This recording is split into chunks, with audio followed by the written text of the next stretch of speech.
Ben ritrovati al meteo. Giornata prevalentemente nuvolosa, ma vediamo la situazione nel dettaglio. Sul Veneto al mattino cielo irregolarmente nuvoloso ovunque, ma senza piogge. Nel pomeriggio tempo solo in parte soleggiato, con un cielo tra il parzialmente e l'irregolarmente nuvoloso.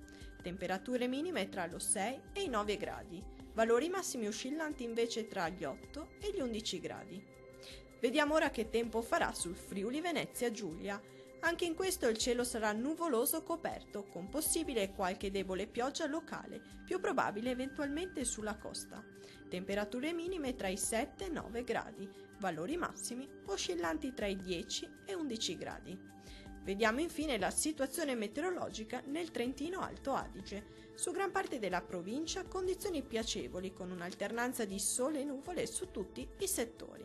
Le condizioni nel tempo sono ancora determinate dall'alta pressione, ma le massime d'aria divergono leggermente più umide. Temperature minime tra i 6 e 8 gradi, valori massimi oscillanti tra gli 11 e i 13 gradi. Dal Meteo di Antenna 3 per ora è tutto, arrivederci al prossimo aggiornamento.